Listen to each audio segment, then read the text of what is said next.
നമസ്കാരം. ഇന്ത്യയുടെ പ്രതിരോധ രംഗത്തിന് വലിയൊരു നേട്ടമായി മാറാൻ സാധ്യതയുള്ള ഒരു വാർത്തയാണ് ഇപ്പോൾ അന്താരാഷ്ട്ര തലത്തിൽ ശ്രദ്ധ നേടുന്നത്.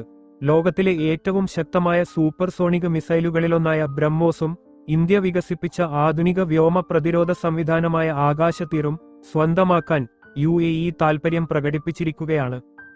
റിപ്പോർട്ടുകൾ പ്രകാരം ഇന്ത്യയും UAEയും തമ്മിൽ ഇതിനോടകം പ്രാഥമിക ചർച്ചകൾ ആരംഭിച്ചിട്ടുണ്ട്.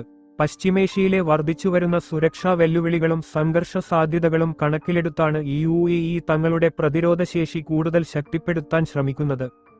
ആദ്യം ബ്രഹ്മോസ് മിസൈലിനെക്കുറിച്ച് നോക്കാം.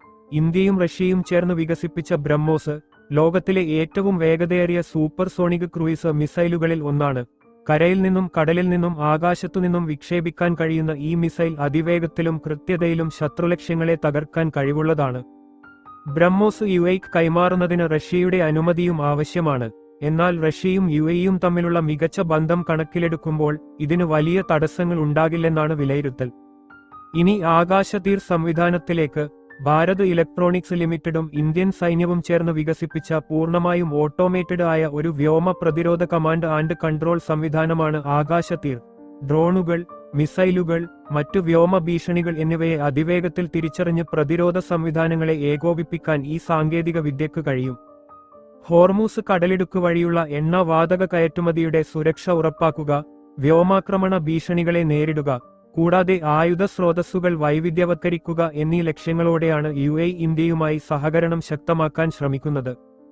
ഈ കരാർ യാഥാർത്ഥ്യമാകുകയാണെങ്കിൽ ഫിലിപ്പീൻസ്, വിയറ്റ്നാം, ഇന്തോനേഷ്യ എന്നീ രാജ്യങ്ങൾക്ക് ശേഷം ബ്രഹ്മോസ് സ്വന്തമാക്കുന്ന അടുത്ത രാജ്യമായി UAE മാറും. ഇത് ഇന്ത്യയുടെ പ്രതിരോധ കയറ്റുമതി രംഗത്ത് ഒരു സുപ്രധാന നാഴികക്കല്ലായി മാറുമെന്നും ആഗോള ആയുധ വിപണിയിൽ ഇന്ത്യയുടെ സ്വാധീനം കൂടുതൽ ശക്തിപ്പെടുത്തുമെന്നും വിലയിരുത്തപ്പെടുന്നു. ഈ വിഷയത്തെക്കുറിച്ച് നിങ്ങളുടെ അഭിപ്രായം എന്താണ്? UAEക്ക് ബ്രഹ്മോസും ആകാശതീരും ലഭിക്കുന്നത് പശ്ചിമേഷ്യയിലെ ശക്തിസമവാക്യങ്ങളിൽ എന്തു മാറ്റമാണ് ഉണ്ടാക്കുക? നിങ്ങളുടെ അഭിപ്രായങ്ങൾ കമന്റായി രേഖപ്പെടുത്തൂ. കൂടുതൽ വാർത്തകൾക്കായി ചാനൽ സബ്സ്ക്രൈബ് ചെയ്യാനും ബെൽ ഐക്കൺ അമർത്താനും മറക്കരുത്. നന്ദി.